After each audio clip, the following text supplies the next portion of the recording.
Yes people, good morning to all of you. Sir very good morning.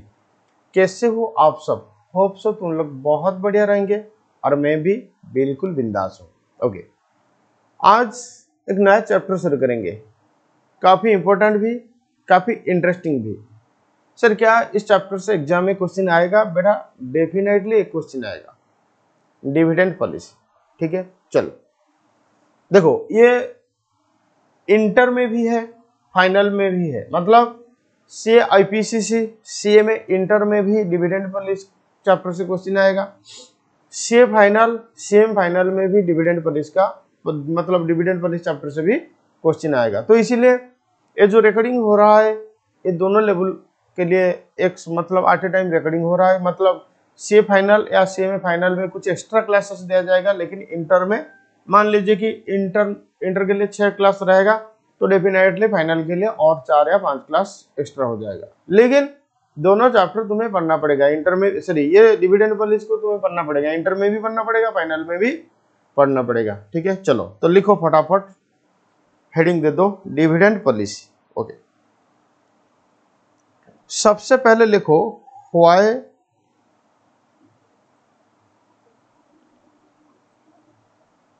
Dividend policy.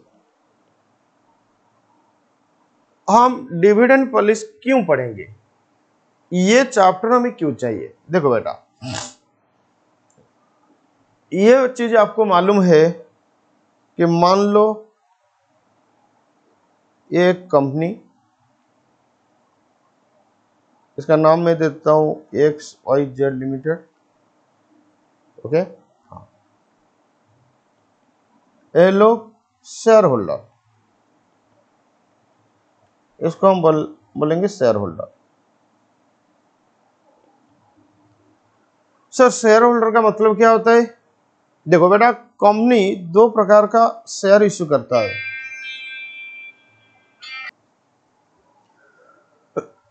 Sorry, ये company 2 प्रकार का share issue करता है। एक होता है तुम्हारा इक्विटी शेयर और एक होता है तुम्हारा preference share. Okay sir, equity share क्या होता है, प्रेफरेंस शेयर क्या होता है? ये आपको मालूम है कि पहले प्रेफरेंस शेयर होल्डर का पैसा रिटर्न होगा, फिर उसके बाद जो पैसा बचेगा इक्विटी शेयर होल्डर को रिटर्न होगा। डिविडेंड पहले प्रेफरेंस शेयर होल्डर लेंगे, फिर उसके बाद जो बचेगा पैसा डिविडेंड इक्विटी शेयर होल्डर लेंगे। मतलब जो शेयर होल्डर के पास कुछ प्रेफरेंशियल राइट रहता है उसको प्रेफरेंस शेयर कहते हैं, जो शेयर होल्डर के पास कुछ प्रेफरेंशियल राइट नहीं रहता है उसको इक्विटी शेयर कहते हैं। ओके चलो कोई बात नहीं। तो ये इक्विटी शेयर होल्डर्स, मान लो कि ये शेयर होल्डर्स कंपनी को पैसा दे रखे हैं। मतलब कंपनी शेयर होल्डर को शेयर दिया, शेयर होल्डर कंपनी को पेमेंट किए। अब शेयर होल्डर का ये हो जाएगा इन्वेस्टमेंट।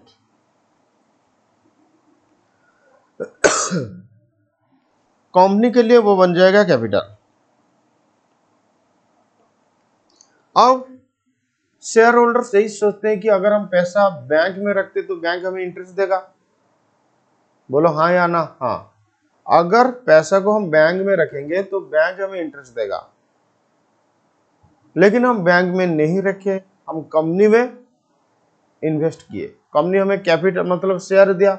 अब उसके ऊपर हमें रिटर्न चाहिए, तो कंपनी वो पैसा को लेकर बिजनेस करेगा, बिजनेस से प्रॉफिट आएगा, ये प्रॉफिट का कुछ हिस्सा शेयर होल्डर को पेमेंट होगा, इसको कहते हैं डिविडेंड। ये प्रॉफिट का कुछ हिस्सा शेयर होल्डर को पेमेंट होगा, इसको कहते हैं डिविडेंड। बस ये डिविडेंड के लिए आज हम पढ़ेंगे डिविडेंड पॉलिसी। ये डिविडेंड के लिए आज हम पढ़ेंगे डिविडेंड पॉलिसी। आप बोलेंगे सर ये तो डिविडेंड हुआ, फिर इसके लिए पॉलिसी क्या चाहिए? देखो, अगर कंपनी को प्रॉफिट हुआ, ठीक है, कंपनी अगर डिविडेंड नहीं देगा, किसको? शेयर होल्डर को, वो पैसा कंपनी के पास रह जाएगा। हाँ, मान लो कैपिटल 100 रुपया दिए थे, ध्यान से समझो। शेयर होल्डर्स 100 रुपया का कैपिटल देते किसको, कंपनी को। अब कंपनी 100 रुपया बिजनेस में लगाया था तो उसके ऊपर 10% का रिटर्न आ रहा था, तो कंपनी का प्रॉफिट कितना हुआ, 10 रुपया। मान लो कि 10 रुपया कंपनी शेयर होल्डर को डिविडेंड के रूप में बांट दिया। अब कंपनी के पास इन्वेस्टमेंट करने के लिए कितना ही रहेगा, 100 रुपया ही रहेगा, तो अगले साल वो 10 रुपया ही कमा सकता है। हाँ, मान लो सेकंड अल्टरनेटिव, अगर ऐसा नहीं होगा तो क्या होगा मैं कह रहा हूं। मान लो कंपनी का प्रॉफिट हुआ 10 रुपया, लेकिन वो प्रॉफिट कंपनी डिविडेंड के रूप में नहीं दिया, मतलब वो प्रॉफिट कंपनी खुद रख लिया। अब कंपनी के पास 110 रुपया मतलब 110 हो जाएगा। अगले साल वो 10% कमाता है ना, तो अगले साल वो 11 रुपया कमाएगा। ठीक है, तो धीरे धीरे धीरे धीरे धीरे धीरे प्रॉफिट बढ़ेगा। अगर कंपनी डिविडेंड नहीं देगा तो कंपनी का प्रॉफिट बढ़ेगा। कंपनी का प्रॉफिट अगर बढ़ेगा, कंपनी का जो शेयर प्राइस है ना, वो शेयर प्राइस का वैल्यू इंक्रीज होगा। इसका मतलब कंपनी के पास दो ऑप्शन है, या तो डिविडेंड दे देगा, नहीं तो खुद रखेगा। क्या करेंगे, कंपनी डिविडेंड देगा या खुद रखेगा, यही डिसाइड करेंगे डिविडेंड पॉलिसी में। देखो, आप बोलेंगे सर अगर कंपनी डिविडेंड देगा तो पैसा शेयर होल्डर के पास जाएगा, अगर कंपनी डिविडेंड नहीं देगा पैसा कंपनी के पास रहेगा, उसका बेनिफिट तो कंपनी ले लेगा। नहीं बेटा, चाहे कंपनी डिविडेंड दे या ना दे, जो भी ग्रोथ होगा उसका बेनिफिट शेयर होल्डर के पास ही जाएगा।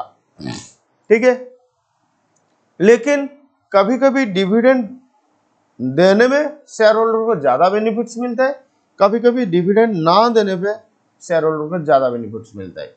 तो यही हम डिसाइड करेंगे कि क्या हमें डिविडेंड देना है या नहीं देना है।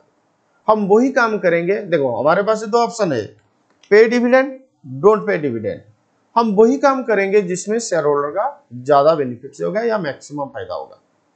मान लो कि डिविडेंड अगर हम दे देंगे तो शेयर होल्डर का वैल्यू इंक्रीज होगा या शेयर होल्डर का वेल्थ इंक्रीज होता है, तो हम डिविडेंड दे देंगे। अगर डिविडेंड नहीं देने से शेयर होल्डर का वेल्थ इंक्रीज होता है तो हम डिविडेंड नहीं देंगे। तो आज ये डिविडेंड पॉलिसी में हम यही सीखेंगे कि क्या पॉलिसी हम फॉलो करेंगे, डिविडेंड पे या नॉट पे। तो इधर वी विल पे डिविडेंड, दो प्रकार का पॉलिसी, पे dividend policy 1, don't pay dividend policy 2। तो कौन सा पॉलिसी हम फॉलो करेंगे ये डिसाइड करेंगे। काफी लेंथी चैप्टर भी, 6-7 क्लास लगेगा। ठीक है, बहुत important chapter, conceptual chapter, concept भी समझना होगा, प्रैक्टिकल को सॉल्व भी मतलब क्वेश्चन भी सॉल्व करना होगा। ठीक है, चलो लिखो। तो सबसे पहले लिखो, अच्छा हेडिंग तो दिया हुआ है व्हाई डिविडेंड पॉलिसी, ये ग्राफ कॉपी करना नहीं चाहिए। अब लिखो dividend policy, dividend policy is one of the most controversial topic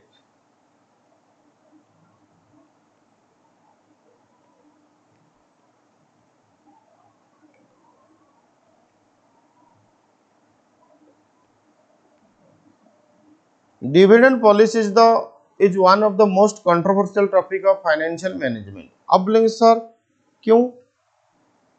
actually दो ग्रुप है, मतलब दो प्रकार का लोग मिलेंगे। कुछ बोलेंगे कि चलो डिविडेंड दो या ना दो कुछ फर्क नहीं पड़ेगा, कुछ लोग बोलेंगे नहीं नहीं नहीं डिविडेंड दोगे तो कुछ अलग होगा, डिविडेंड नहीं दोगे तो और कुछ होगा। मतलब जितना भी लोग हैं व्यूअर्स, मतलब जो सजेशन देंगे वो दो प्रकार का बात बोलेंगे। मान लो ये ग्रुप 1, ये ग्रुप 2, कैटेगरी 1, कैटेगरी 2। कैटेगरी 1 में कुछ लोग होंगे वो बोलेंगे कि चाहे डिविडेंड दो या ना दो, शेयर होल्डर के वेल्थ में कुछ इंपैक्ट नहीं पड़ेगा। मतलब डिविडेंड दो, शेयर होल्डर का वेल्थ जितना होगा, डिविडेंड मत दो, शेयर होल्डर का वेल्थ उतना ही होगा। मतलब dividend is irrelevant sorry, dividend is irrelevant. फिर कुछ लोग बोलेंगे डिविडेंड दोगे तो शेयर होल्डर का वैल्यू इंक्रीज होगा, डिविडेंड नहीं दोगे तो शेयर होल्डर का वैल्यू डिक्रीज होगा। इसको कहते हैं डिविडेंड इज रिलेवेंट। तो दो प्रकार का थ्योरी या कॉन्सेप्ट मिलेगा, dividend relevance theory, dividend इररिलेवेंस theory. ये चीज तो हम आगे डिस्कशन करेंगे। इसलिए डिविडेंड पॉलिसी एफएम में एक कंट्रोवर्शियल टॉपिक बोला जाता है। ठीक है, नेक्स्ट लाइन आरो देख लिखो, there are good reason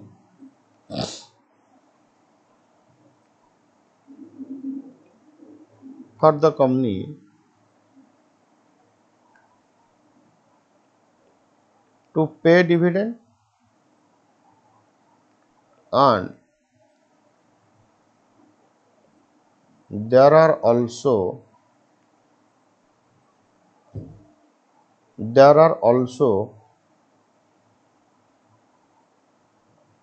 good reason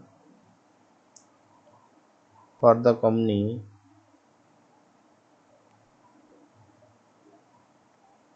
not to pay dividend। मतलब कभी कभी ऐसा सिचुएशन आएगा जो सिचुएशन बोलेगा कि चलो डिविडेंड दे दो, ये अच्छा होगा कंपनी के लिए।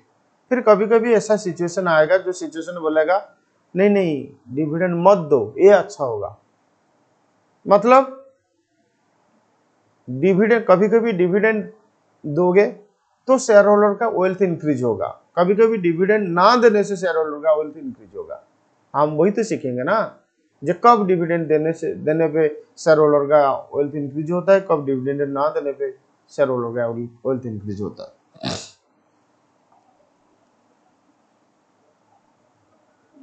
Hence, we have to decide, number one, whether to pay dividend, question mark. तो हमें यही डिसाइड करना होगा क्या हम डिविडेंड पेमेंट करेंगे।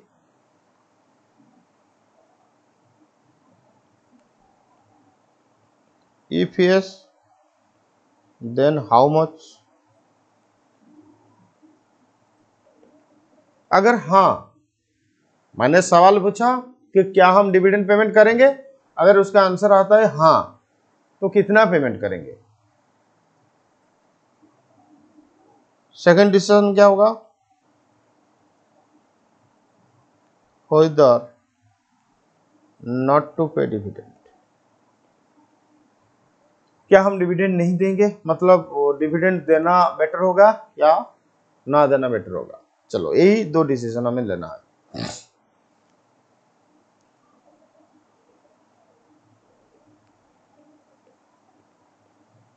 कुछ बेसिक पॉइंट्स हमें सीखना पड़ेगा। देखो एकदम मैं जीरो लेवल से पढ़ा रहा हूँ, ठीक है, तुम ये मत सोचो कि सर मेरा तो नॉलेज इतना नहीं है, मुझे समझ में आएगा या नहीं आएगा। बेटा कोशिश करने वालों का कभी हार नहीं होती, ठीक है। तुम कोशिश करो, फिर की पेशेंस, तुम देखोगे एक दिन तुम भी एसएफएम या फाइनेंशियल मैनेजमेंट पढ़ाओगे। जब मैं स्टूडेंट था मुझे भी मेरे अंदर यही डर था कि फाइनेंशियल मैनेजमेंट मेरे लिए नया टॉपिक, तो मुझे समझ में नहीं आएगा। लेकिन आज मैं फाइनेंशियल मैनेजमेंट या एसएफएम पढ़ाता हूँ। अब बोले सर इसका पीछे राज क्या है। बेटा इसका पीछे राज यही है कि मैंने बहुत लेबर किया हूँ, बहुत प्रैक्टिस किया हूँ, बस यही राज है और कुछ नहीं।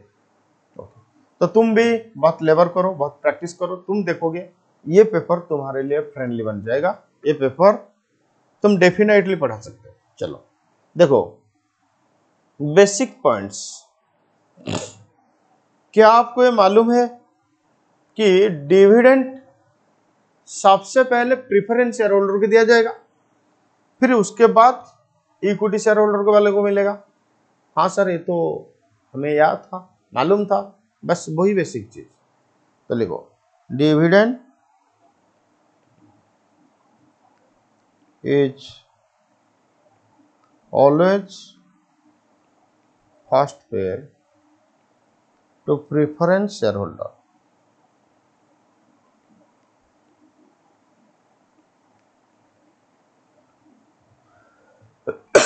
सॉरी, डिविडेंड हमेशा प्रेफरेंस शेयर होल्डर को पहले दिया जाएगा।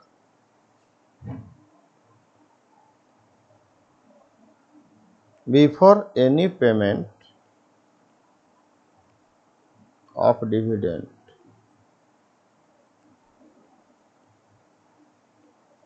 To equity share holder. मतलब इक्विटी शेयर होल्डर को डिविडेंड देने से पहले प्रेफरेंस शेयर होल्डर को डिविडेंड दिया जाएगा। Okay sir, second basic point क्या है? डिविडेंड हमेशा फेस वैल्यू के ऊपर मिलेगा। तो लिखो, dividend is always paid upon face value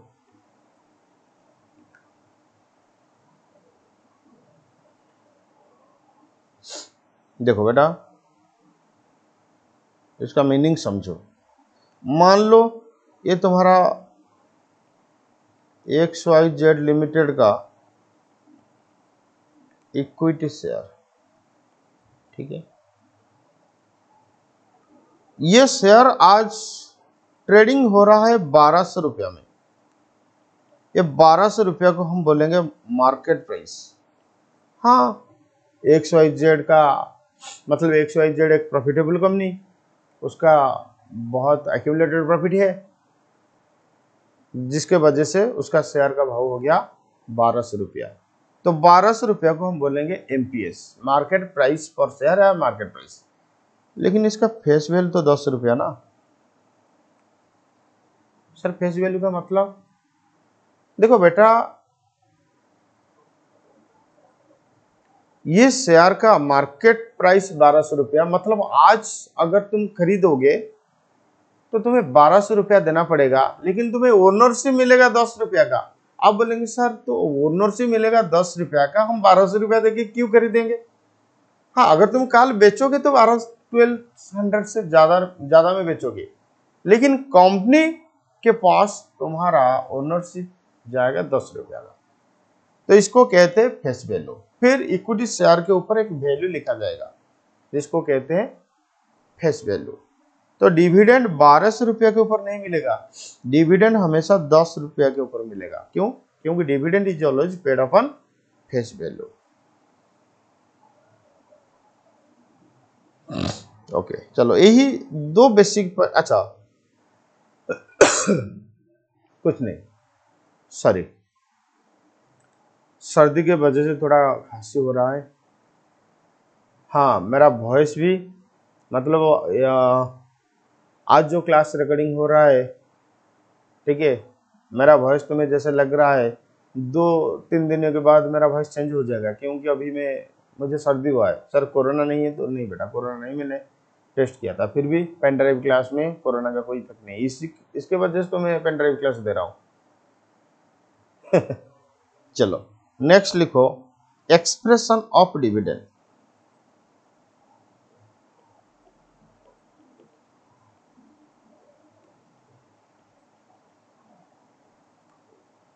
sir expression का मतलब क्वेश्चन डिविडेंड को कैसे एक्सप्रेस करेगा। ये नहीं बोलेगा कि डिविडेंड 5 रुपया मिलेगा।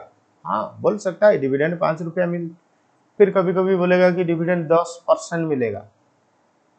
तो how question will express dividend, that is called expression of dividend. 3 चीजें हम सीखेंगे।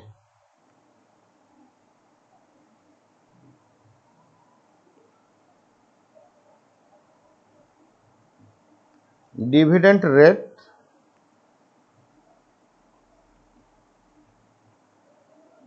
डिविडेंड यील्ड और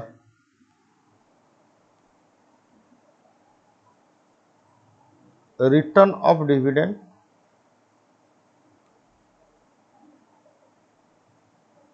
डिविडेंड पे आउट रेशियो। ये तीन चीज हम सीखेंगे एक्सप्रेशन ऑफ डिविडेंड में। ओके, लिखो सबसे पहले डिविडेंड रेट।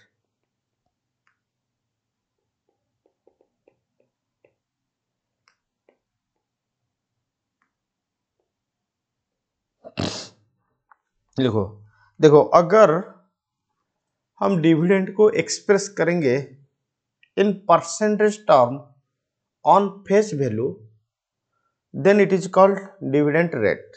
तो लिखो डिविडेंड रेट मीन्स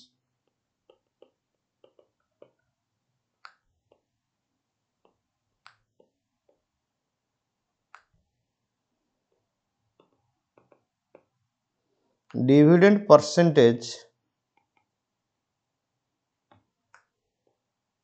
ऑन, अच्छा percentage of dividend,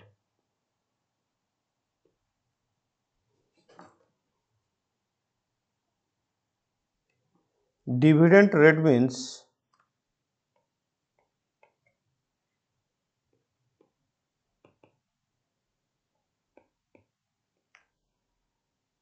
percentage of dividend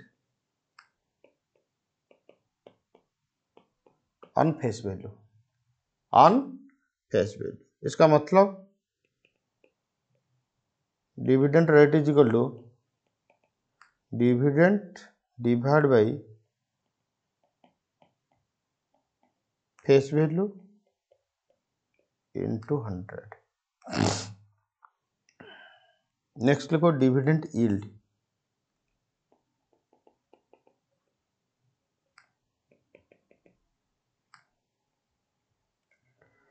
dividend yield का मतलब percentage of dividend on market price.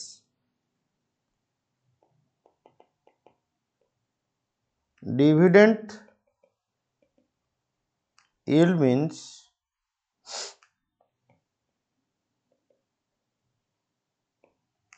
percentage of dividend on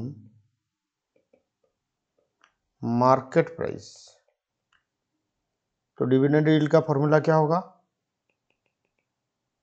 dividend yield is equal to dividend divide by MPS into 100।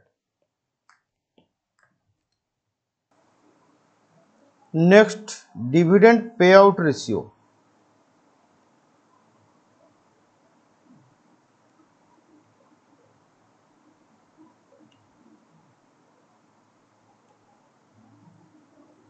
Dividend pay out ratio का मतलब percentage of dividend on EPS. EPS का मतलब earning per share. तो लिखो dividend pay out ratio means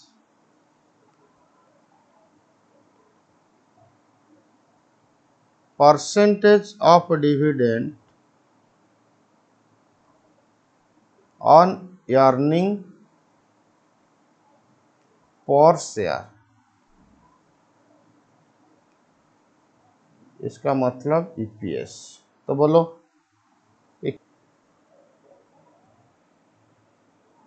तो pay out ratio is equal to pay out ratio is equal to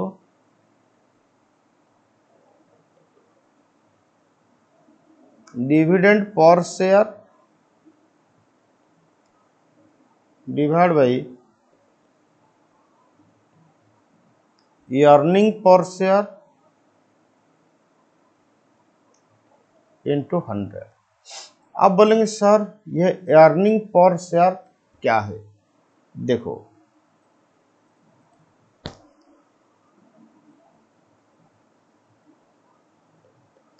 profit after tax, ये तो आपको मालूम है ना पीएटी क्या होता है।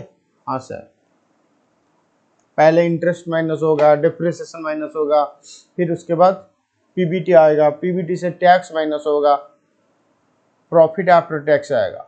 तो प्रॉफिट आफ्टर टैक्स पहले प्रीफरेंस शेयर होल्डर को डिविडेंड दिया जाएगा। तो माइनस करो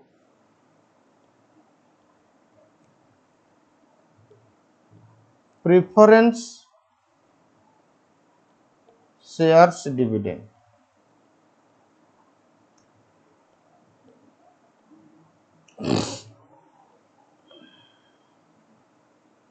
प्रेफरेंस शेयर्स डिविडेंड, जो रिजल्ट आएगा प्रॉफिट अवेलेबल फॉर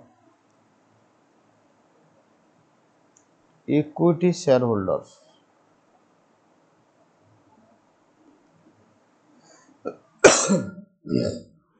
जो रिजल्ट आएगा वो होगा profit available for equity share holders.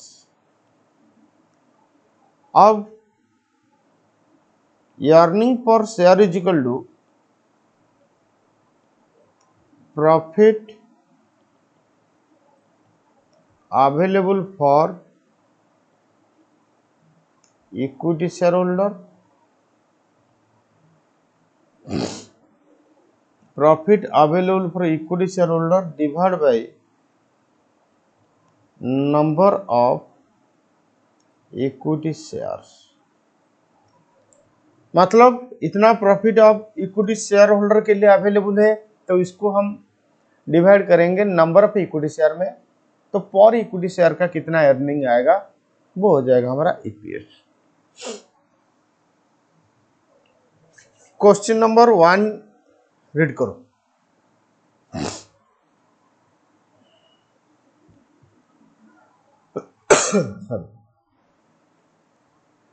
एक company earns ₹10 lakh after tax, तो मतलब PAT 10 lakh.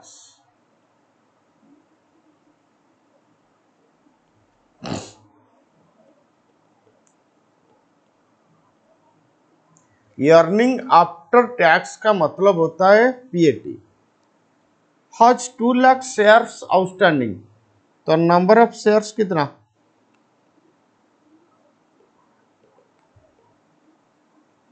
2 lakh. The market capitalisation और market value of the company is 200 lakh. Market value 200 lakh.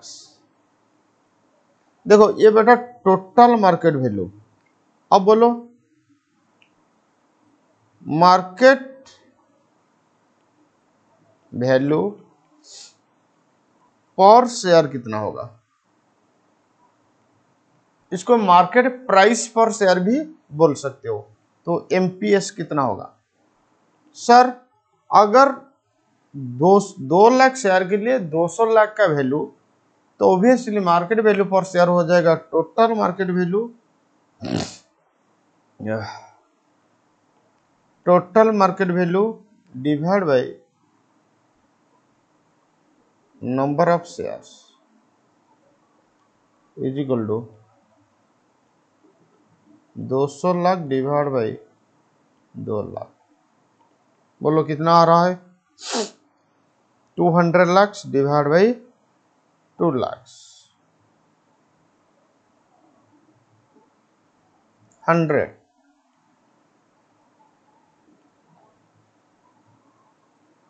Okay. The company declare a dividend of ₹1.6 per share, तो dividend per share इसको हम DPS भी बोल सकते हैं, 1.6 on A face value of ₹8 पर शेयर। Face value ₹8। आप बोलेंगे सर आप तो बोलते थे कि फेस वैल्यू 10 रुपया होता है। बेटा क्वेश्चन में फेस वैल्यू 8 रुपया दिया हुआ है, तो 8 रुपया ही हम लेंगे। Find out dividend rate, dividend yield, dividend pay out ratio.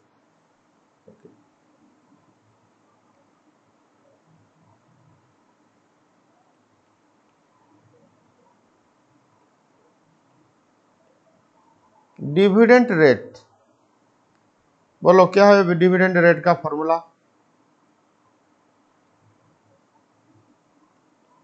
Dividend rate is equal to dividend per share divide by face value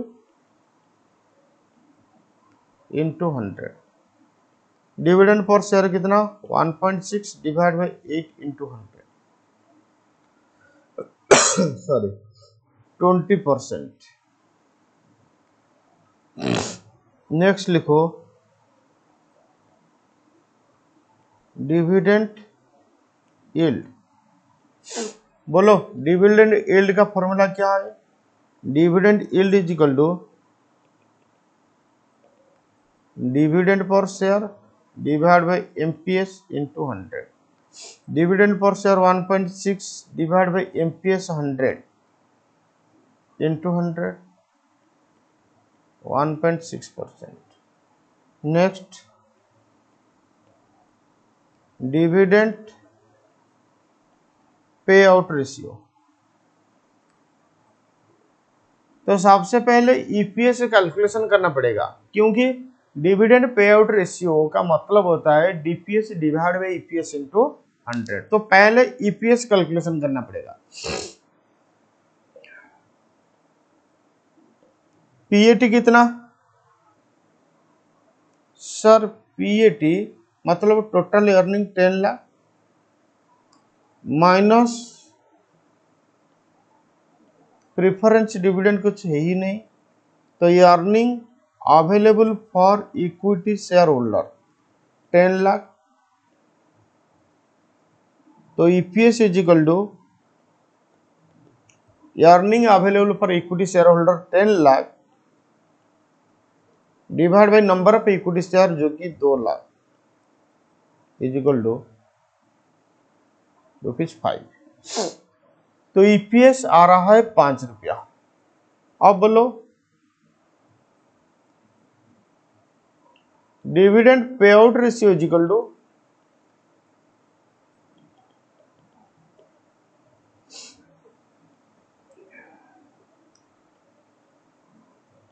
क्या है फॉर्मूला?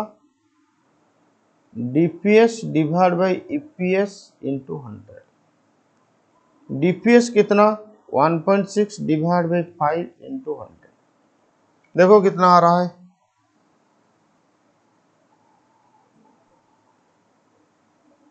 32%। अब इसका मीनिंग समझो। देखो इसके लिए मुझे कलर चेंज करना पड़ेगा।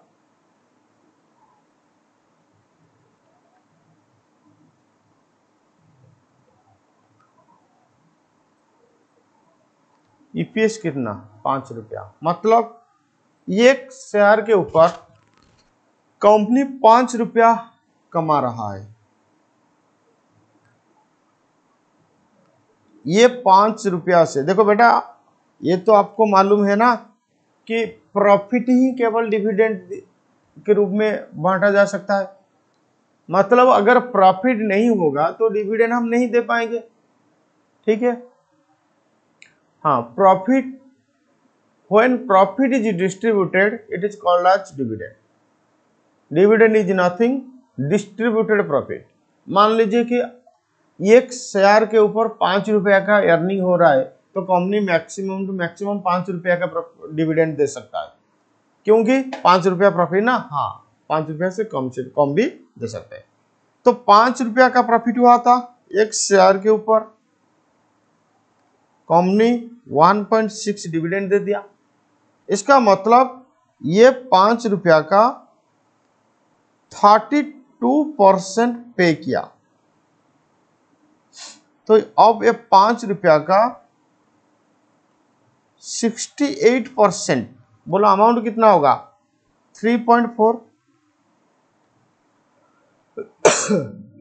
जो कंपनी पेमेंट नहीं किया, इसका मतलब अब शेयर होल्डर के पास 1.6 जाएगा, कंपनी के पास 3.4 रहेगा। इसको कहते हैं रिटर्न अर्निंग। क्या कहते हैं? Return earning. देखो ईपीएस तो हमेशा 100% होगा। अगर उसका 32% पे हो रहा है, पे आउट, तो उसका 68% पे नहीं हुआ है। ये 68% को हम बोलेंगे रिटेंशन रेशियो।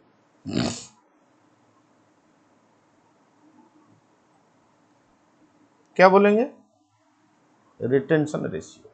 ये 32% को हम बोलेंगे पे आउट रेशियो।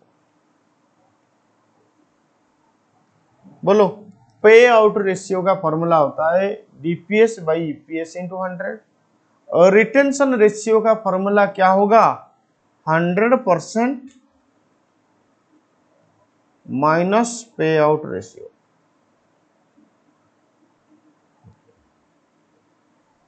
और अच्छा, एक चीज बताओ, मैंने बोला कि रिटेन अर्निंग, फिर मैंने बोला रिटेंशन रेशियो, तो रिटेन अर्निंग 3.4 होगा। फॉर्मूला क्या बनेगा? EPS minus DPS. तो रिटेन अर्निंग का मतलब ईपीएस माइनस डीपीएस, जितना पेमेंट नहीं किया वो रिटेन अर्निंग। अब रिटेन अर्निंग का रिटेंशन रेशियो का फॉर्मूला हो जाएगा 100% माइनस पे आउट रेशियो, और रिटेन अर्निंग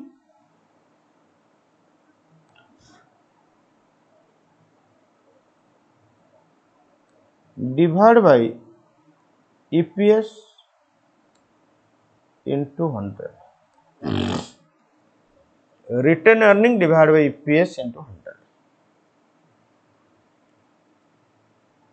ओके,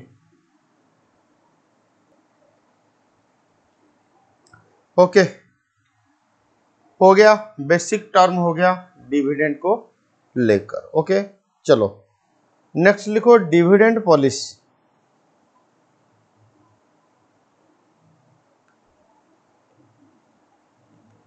और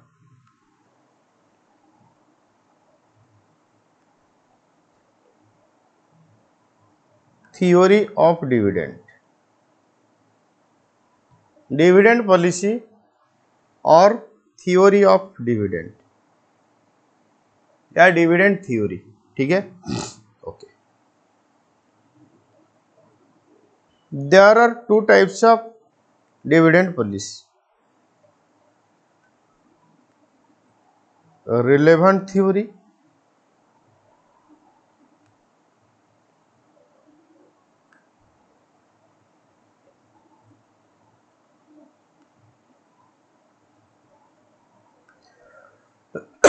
sorry, irrelevant theory. This is dividend relevance theory या relevant theory. This is irrelevant theory. देखो,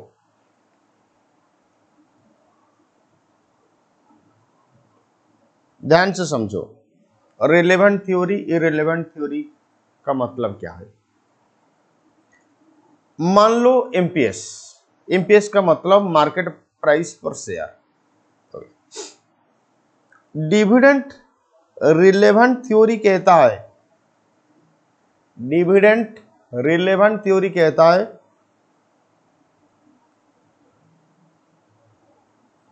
dividend affect MPS, sorry, dividend affect MPS, ये बात relevant theory कहता है। मतलब जैसे जैसे डिविडेंड चेंज होगा एमपीएस चेंज हो जाएगा। मतलब dividend is relevant for MPS. Irrelevant theory कहता है कि dividend do not affect MPS. चाहे तुम डिविडेंड दो या ना दो, एमपीएस के ऊपर कुछ असर नहीं पड़ेगा। ये बात कौन कहता है? Dividend irrelevant theory. अब बोलो, इसको रिलेवेंट थ्योरी क्यों कहते हैं?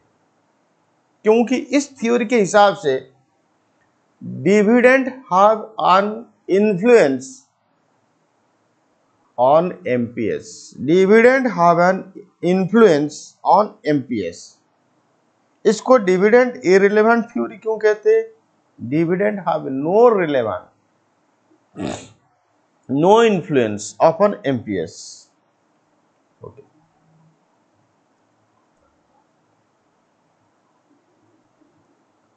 रिलेवेंट थ्योरी के नीचे लिखो sorry, relevant theory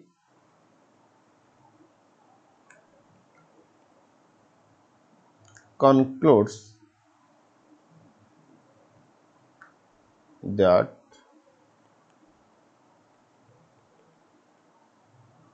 dividend amount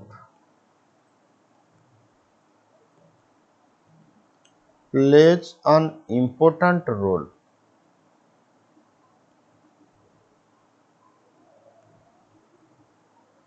for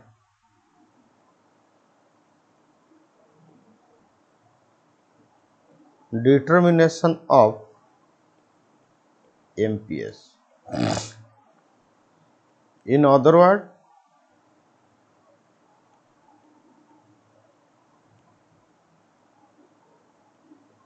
change in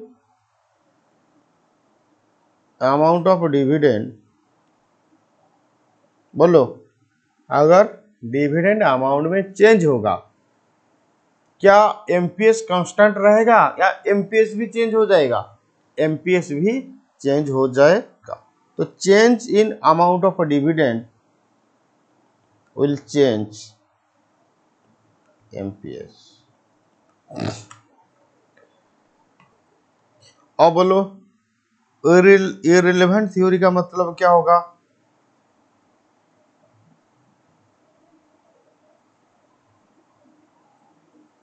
Irrelevant theory concludes that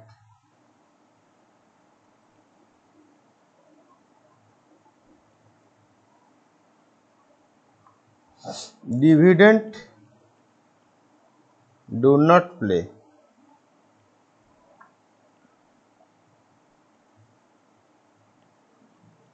any role in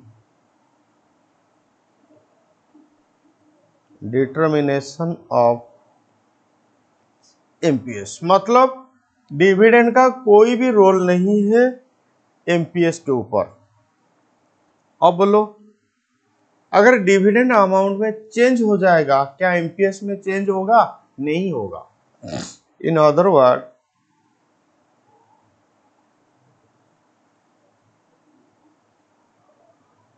change in amount of dividend will not change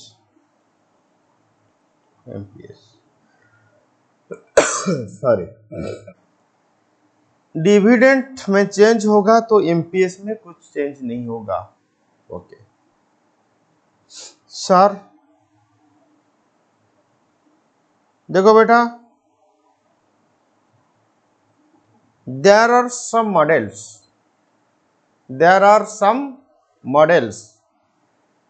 some of which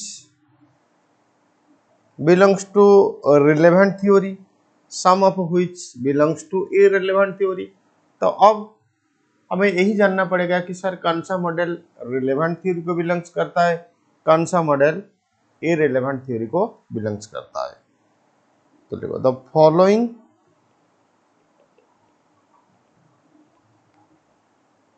are covered under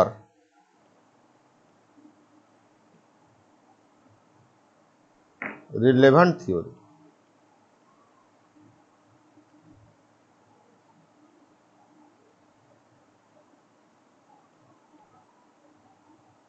Altor's model, growth oblique Gordon model. Walter के हिसाब से देखो बेटा, Walter's model dividend relevant theory के अंदर आता है। इसका मतलब ऑल्टर यही कहते हैं कि dividend have an effect on MPS. Gordon कहता है कि dividend have an effect on MPS, लेकिन इररिलेवेंट थ्योरी के अंदर आएगा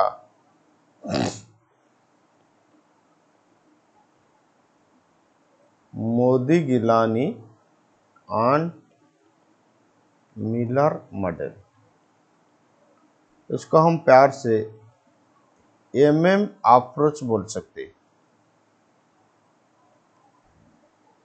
चलो एक एक शुरू करते हैं। पहले वोल्टर मॉडल शुरू करेंगे, फिर उसके बाद गॉर्डन मॉडल पढ़ेंगे, फिर उसके बाद मोदी-गिलानी एंड मिलर मॉडल पढ़ेंगे। तो सबसे पहले लिखो डिविडेंड और रिलेवेंस थ्योरी। बोलो, डिविडेंड रिलेवेंस थ्योरी के अंदर दो मॉडल आता है। एक होता है वोल्टर्स मॉडल और एक होता है गॉर्डन मॉडल। तो सबसे पहले हम सीखेंगे वोल्टर्स मॉडल।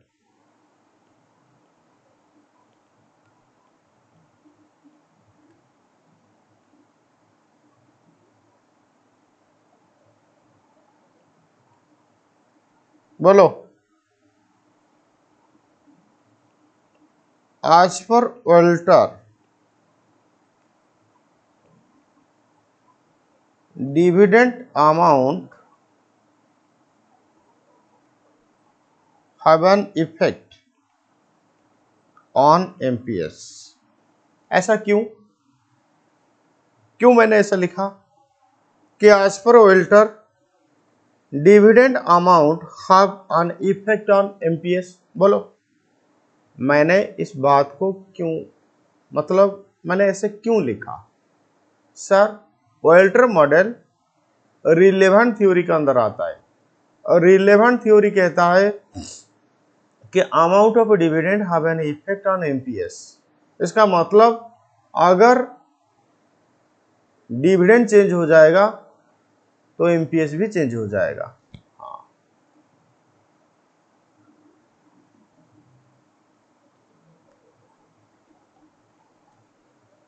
बोलो, लिखो as per Walter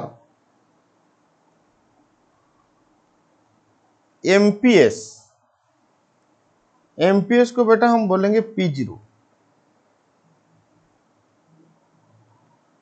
will be calculated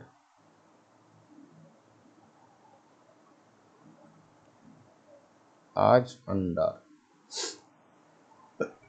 sorry as per Walter MPS का मतलब P0 will be calculated as under P0 is equal to DPS divided by K plus R by K into EPS minus DPS divided by K।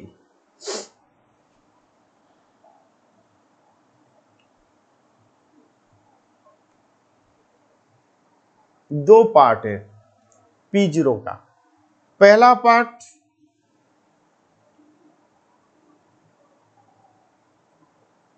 DPS divide by K, second part बोलो, ये जो पहला part है ना, इसका नाम है present value of dividend.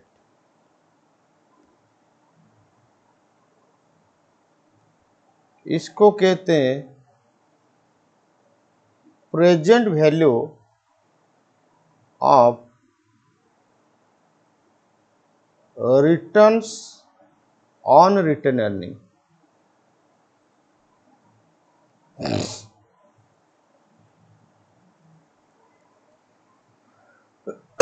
Formula याद रखना बहुत जरूरी। P0 is equal to DPS divide by KE plus R by KE into EPS minus DPS divide by KE। P0 means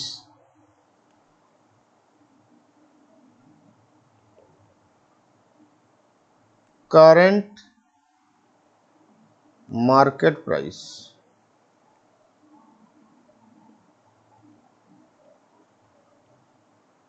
x dividend price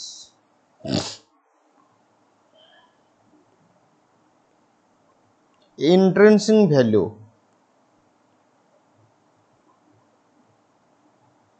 equilibrium value, बहुत सारे नाम P0 का। Question बोला कि चलो इक्विलिब्रियम वैल्यू निकालो, इसका मतलब P0 निकालने के लिए बोल रहा है। क्वेश्चन बोला कि चलो इंट्रिंसिक वैल्यू निकालो, इसका मतलब P0 निकालने के लिए बोल रहा है। Equilibrium value, present value, fair value. Sir DPS का मतलब, DPS means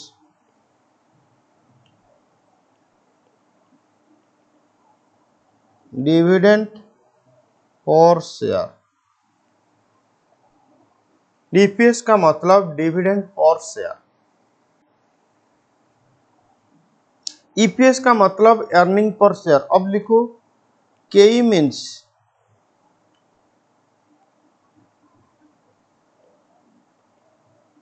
cost of equity,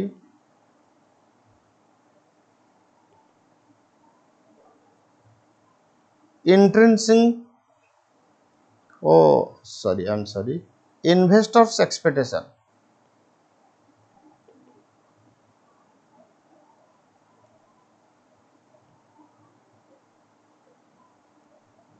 discount rate,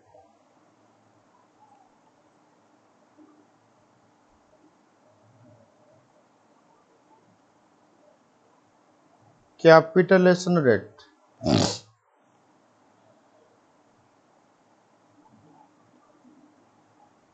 expected return,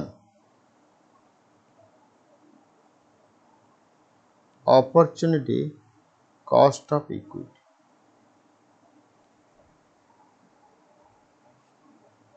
are means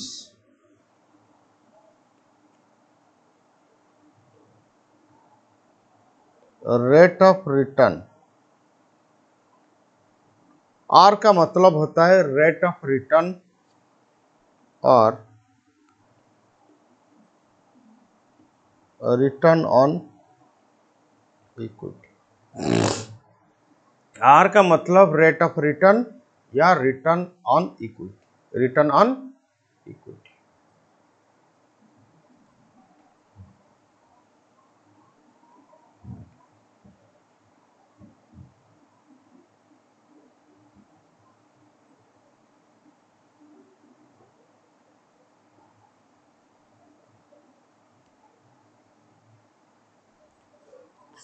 तुम्हारे मैड में ऑल्टर मॉडल का थ्योरी दिया हुआ है, उसको तुम रीड करो।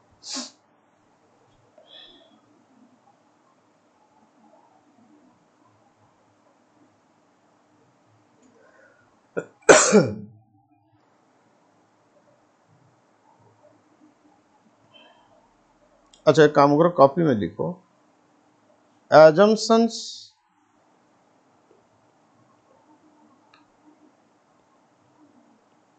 taken by Alta।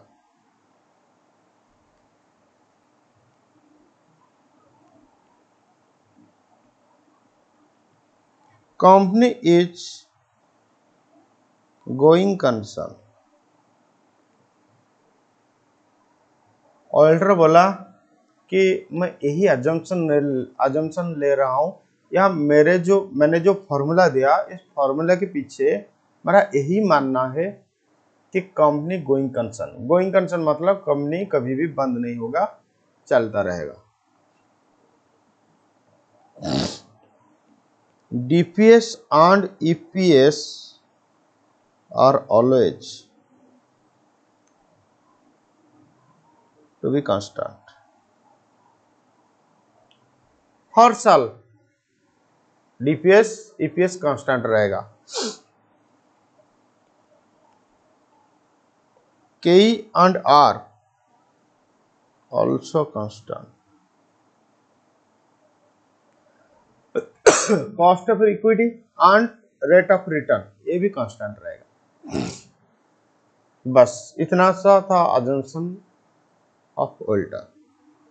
चलो हम क्या करेंगे ना, प्रैक्टिकल क्वेश्चन अभी सॉल्व करेंगे ऑल्टर मॉडल का। क्वेश्चन नंबर 3A रीड करो। साहू एंड कंपनी अर्न्स ₹6 पर शेयर, बोलो 6 रुपया ईपीएस होगा, क्योंकि साहू एंड को अर्न्स ₹6 पर शेयर। क्वेश्चन पढ़ो फिर नोटिफिकेशन लिखते चलो। बोलो ईपीएस 6 रुपया, having capitalization rate of 10%। बेटा कैपिटलाइजेशन रेट का मतलब KE,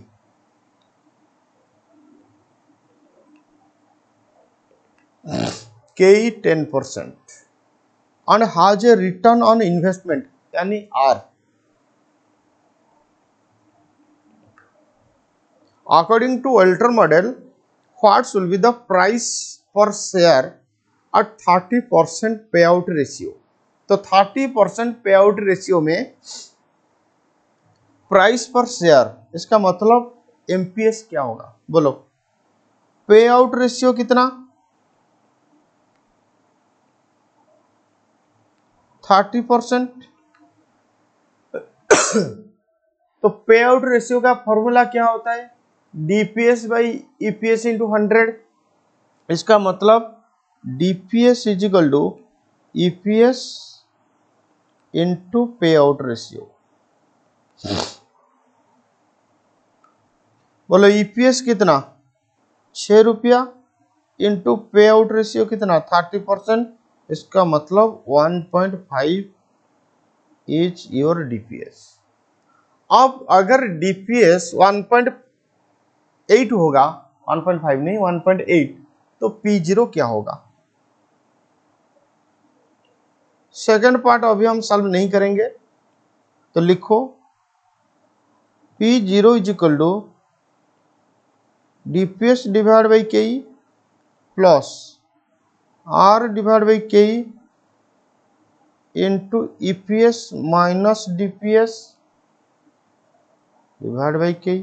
बोलो हाँ, अब वैल्यू पुट करो। डीपीएस कितना 1.8 divide by KE 10% plus R कितना 20% divide by KE 10% into EPS कितना 6 माइनस 1.8 डिवाइड बाई 10%। हाँ, अब इसको सॉल्व करो।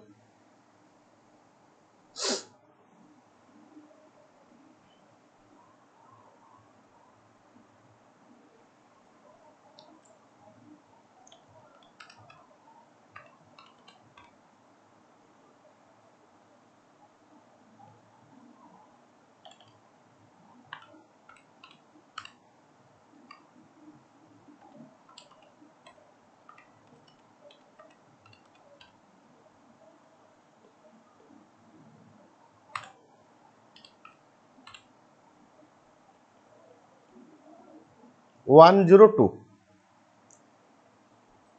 हाँ, फिर कह रहा है कि is this the optimum pay out ratio as per auditors.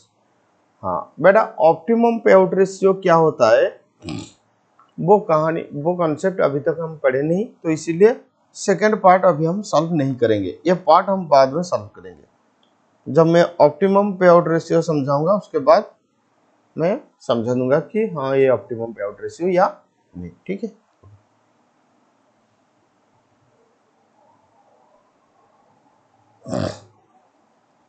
Question number 3B, फटाफट रीड करो।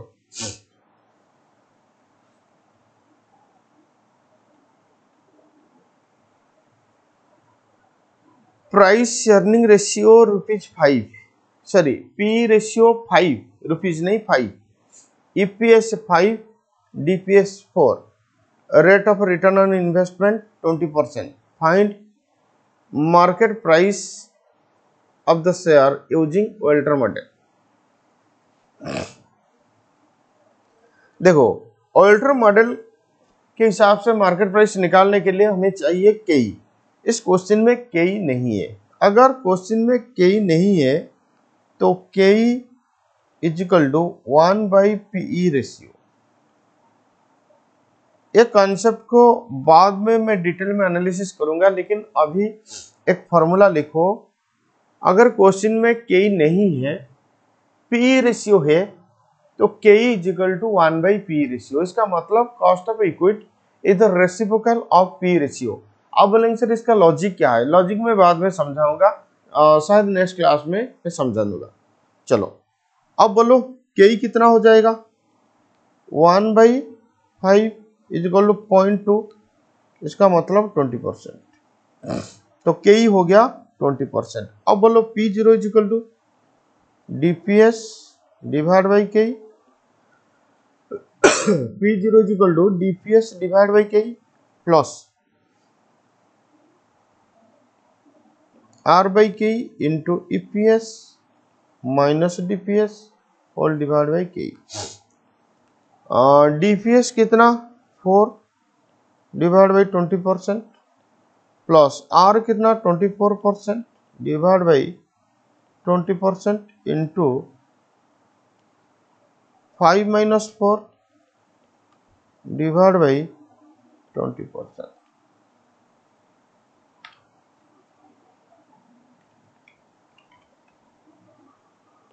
ये 20 plus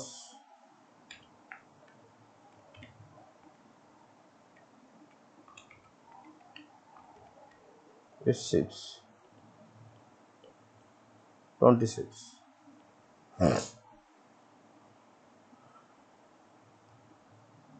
Question number 3C.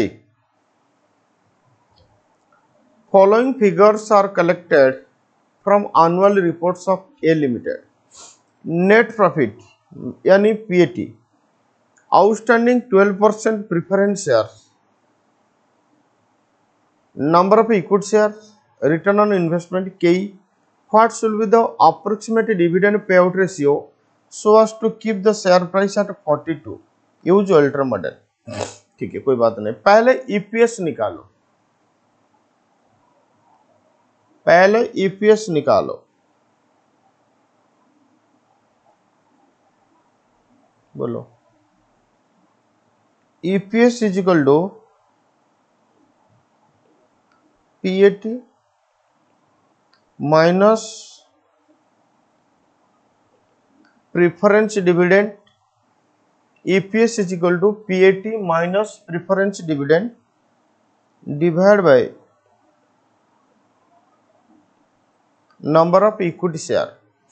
EPS is equal to PAT minus preference dividend divided by number of equity share. बोलो PAT कितना? 30 lakh minus preference dividend 100 lakh का 12%, तो 12 lakh divide by number of equity share 3 lakh.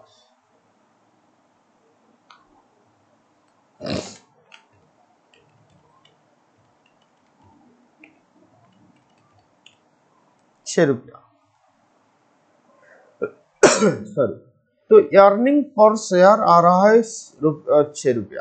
अब बोलो P0 is equal to DPS divide by K plus R by K into EPS minus DPS divide by के।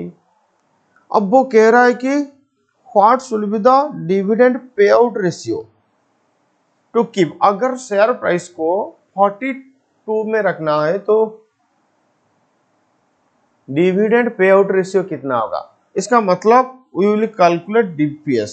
बोलो तो अब P0 कितना रखना है? 42, तो 42 is equal to DPS divide by K 16% plus R कितना? 20% divide by 16% into EPS 6 minus DPS पता नहीं डिवाइड बाई 16%। अब इसको सॉल्व करो, DPS मिल जाएगा। सर ये कैसे सॉल्व होगा? देखो मैथमेटिकली तुम्हें तो सॉल्व करना पड़ेगा, खुद निकालो। मैं टाइम दे रहा हूं, खुद निकाल सॉल्व करने के लिए कोशिश करो।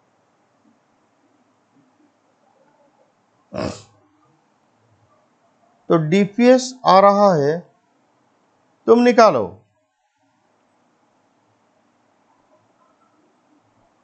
3.12।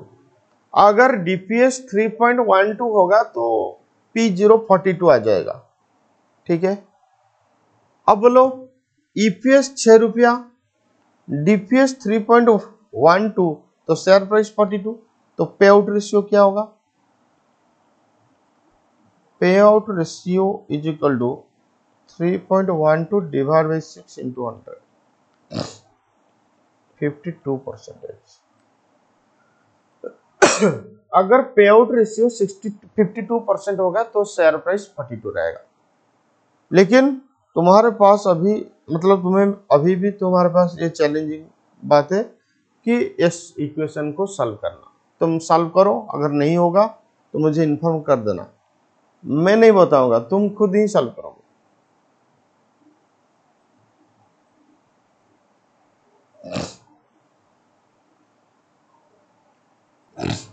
ओके, नेक्स्ट लिखो ग्रोथ मॉडल या Gordon model.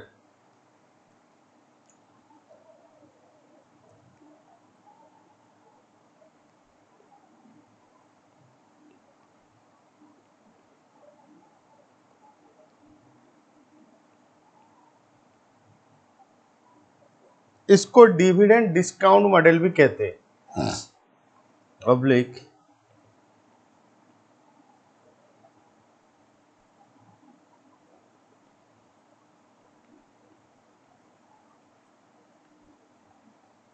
Oblique dividend discount model.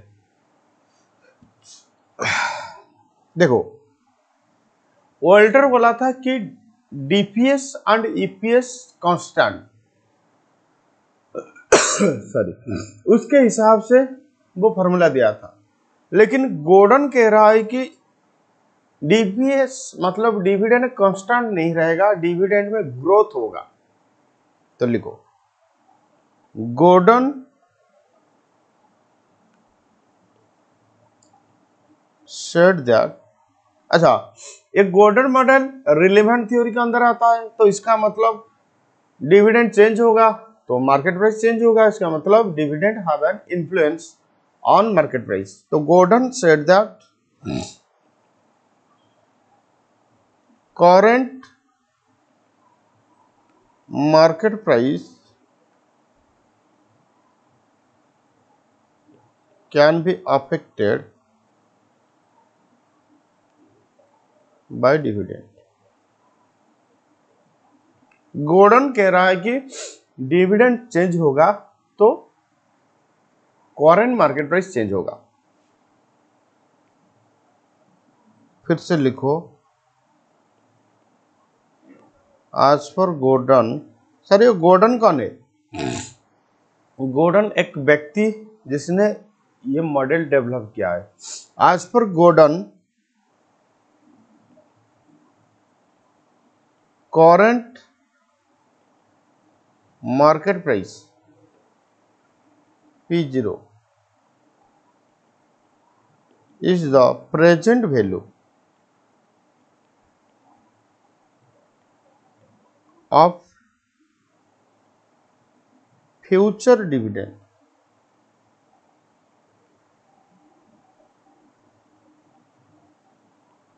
growing at a constant growth rate।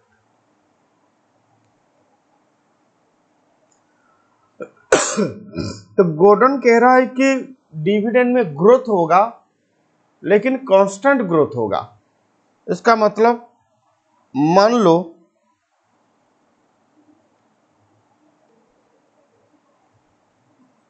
Infinite period तक तो चलेगा, क्योंकि गॉर्डन का भी अजम्पशन है कंपनी इज गोइंग कंसर्न। देखो year 1, year 2, year 3, year 4, year 5, year 6 etcetera.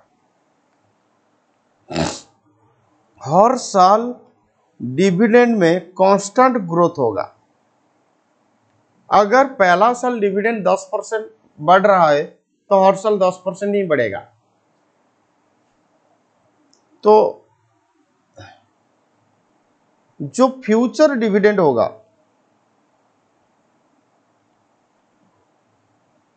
बोलो डिविडेंड अमाउंट क्या कांस्टेंट रहेगा? नहीं।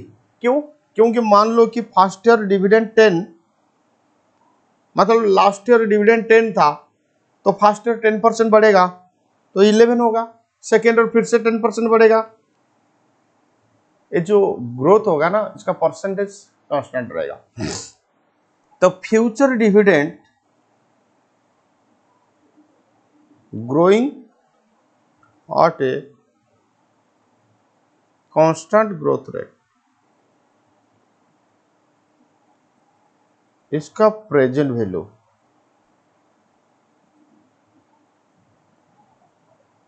P0।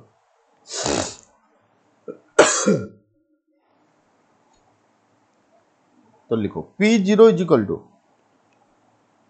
D1 divide by K minus G. Sir logic क्या है?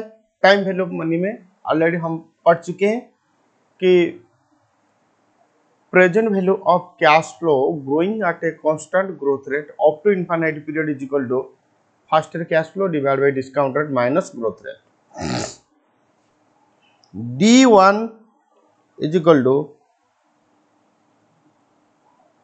dividend at year end। First year and में कितना डिविडेंड मिलेगा, दैट इज कॉल्ड D1। इसको एक्सपेक्टेड डिविडेंड भी कहते हैं।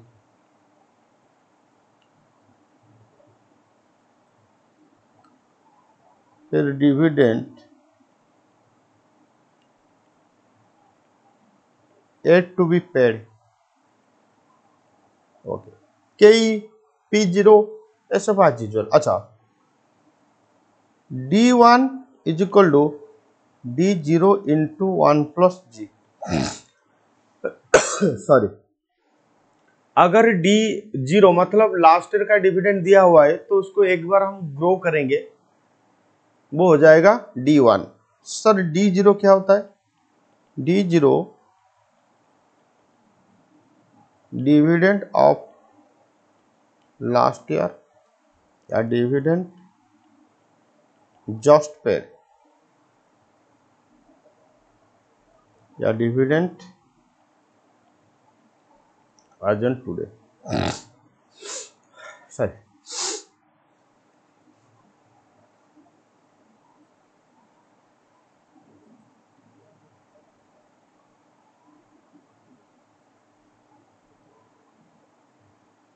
D1 is equal to E1 into 1 minus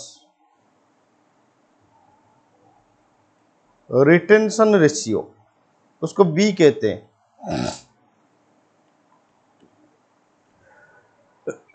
sorry, D1 का और भी एक फॉर्मूला है, E1 इंटू 1 माइनस बी।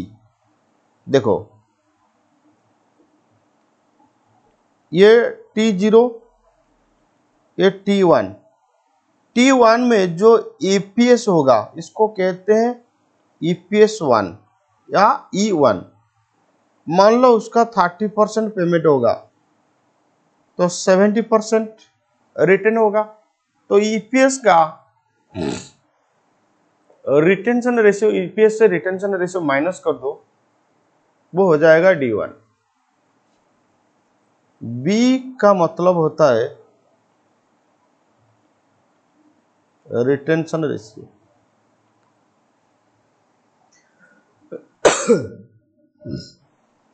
अगर क्वेश्चन में G नहीं है तो G का मतलब होता है growth rate.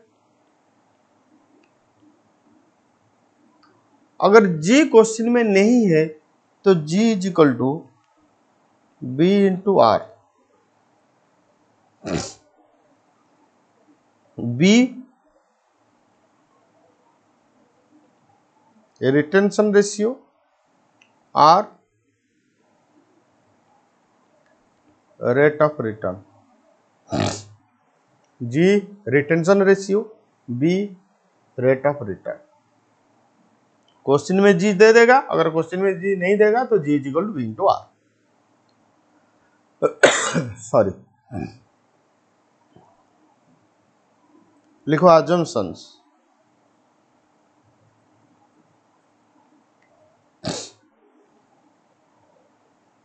going concern, KE always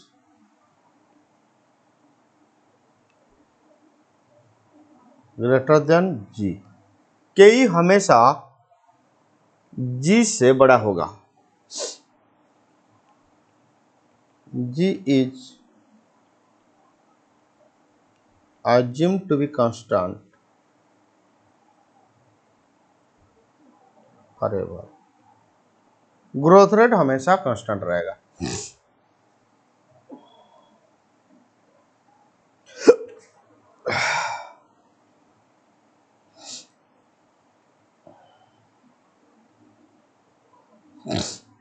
बहुत सारे कॉन्सेप्ट है डिविडेंड पॉलिसी में, हम धीरे धीरे डिस्कशन करेंगे।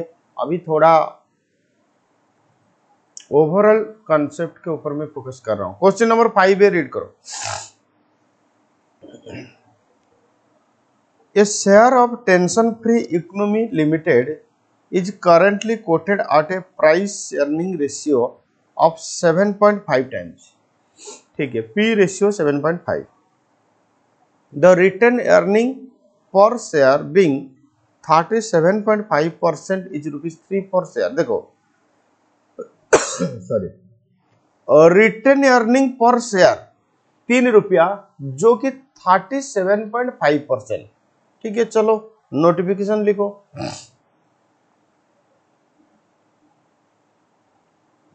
P ratio 7.5। Sir P ratio का फॉर्मूला क्या होता है? Price earning ratio, imply that price का मतलब MPS डिवाइड बाई अर्निंग का मतलब EPS, तो MPS divide by EPS is equal to 7.5, ठीक है।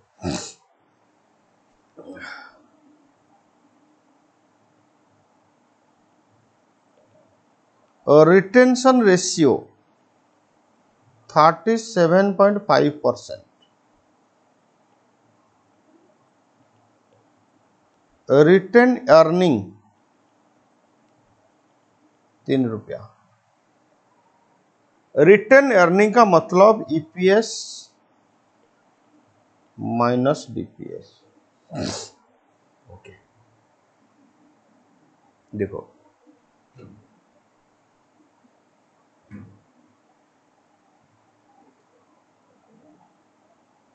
समझो, EPS का 37.5% ₹3, तो ऑब्वियसली EPS का 100 से माइनस करो 37.5%, तो 62.5% हो जाएगा।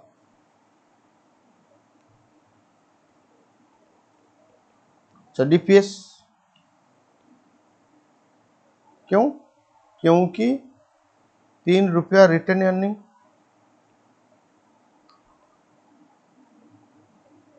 अगर ₹3 37.5% होता है तो EPS कितना होगा? 3 डिवाइड बाई 37.5%, तो EPS आ जाएगा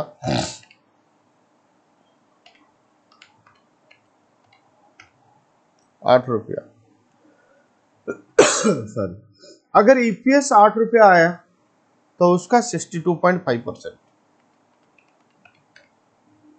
₹5 हो जाएगा DPS, dividend per share. Compute company's cost of equity if investor expect annual growth rate of 12%। अच्छा, अब बोलो MPS divide by EPS is equal to 7.5, MPS divide by EPS is equal to 7.5। अब EPS ₹8, तो MPS is equal to, तो लिखो नीचे लिखो, since MPS by EPS is equal to 7.5 and EPS is equal to 8, imply that MPS is equal to 8 into 7.5, देखो 8 into 7.5 60। अब P0 MPS का मतलब P0 60। चलो पहला पॉइंट सॉल्व करो। कॉस्ट ऑफ इक्विटी निकालो इफ ग्रोथ रेट 12%। तो point number ए,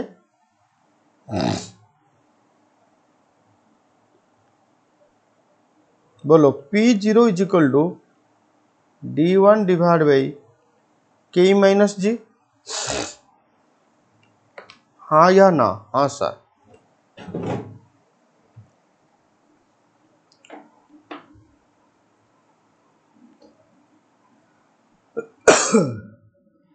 अब सवाल यही आ रहा है कि ये जो डीपीएस 5 रुपया, क्या ये D1 या D0? तो क्वेश्चन फिर से पढ़ना पड़ेगा।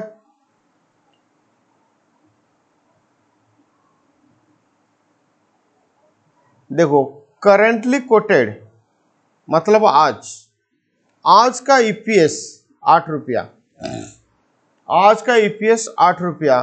तो ये आज का ईपीएस को अगर पे आउट रेशियो मल्टीप्लाई करोगे वो आज का डिविडेंड आएगा। मतलब आज का डिविडेंड का मतलब D0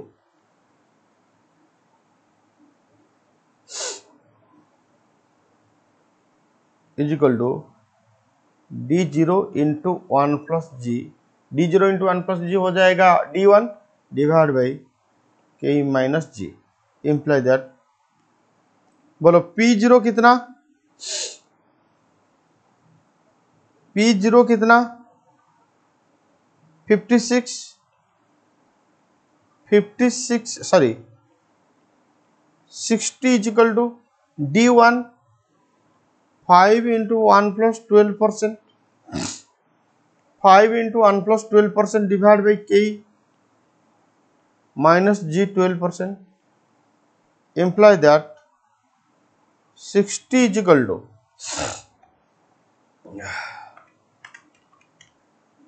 5.6 divide by K minus 12%। Imply that K minus 12% is equal to 5.6 divide by 60 into 100। क्यों? क्योंकि परसेंटेज मैं एक्सप्रेस कर रहा हूं। अब imply that K minus 12% is equal to 5.6 divide by 60 percentage, ये 9.33%। अब के इज इक्वल टू 9.33% प्लस 12%, 21.33%। तो के हो जाएगा तुम्हारा 21.33%।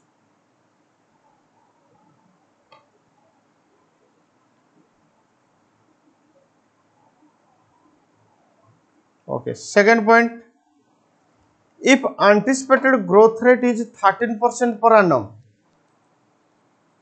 वो बोला कि ग्रोथ रेट 13% हो जाएगा। Calculate indicated market price with same cost of equity.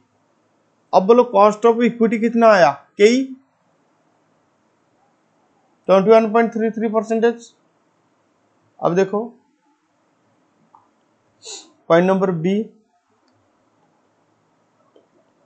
के इज इक्वल टू 21.33%,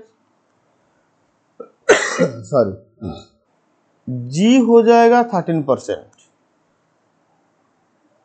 ओके, तो P0 is equal to D1 divide by K minus G. D0 into 1 plus G divide by K minus G. बोलो D0 5 into 1 plus 13% divide by K 21.33% minus 13% is equal to 5 plus 13%, 5.65 divide by 21.33 minus 13%, 8.33%। तो 5.65 divide by 8.33%, 67.83।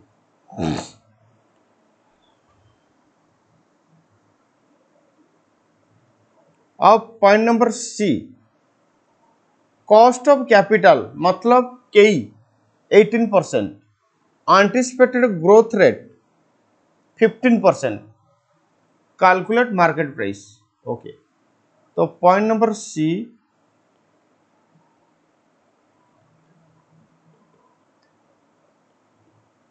के is equal to 18%, growth rate is equal to 15%। अब बोलो P0 is equal to क्या है formula, D1 divide by K minus G is equal to D0 into 1 plus G divide by K minus G is equal to 5 into 1 plus 15%। Sorry, क्योंकि D0 तो constant रहेगा ना, D0 तो change नहीं होगा, divide by 18% minus 15% is equal to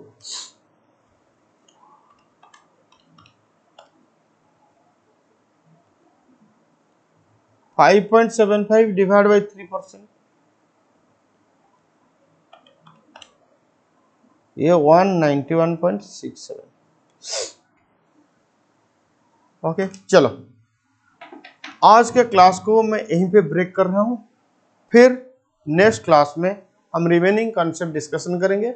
dividend policy अब चलेगा, बहुत क्लास लगेगा। Thank you, tata, bye bye.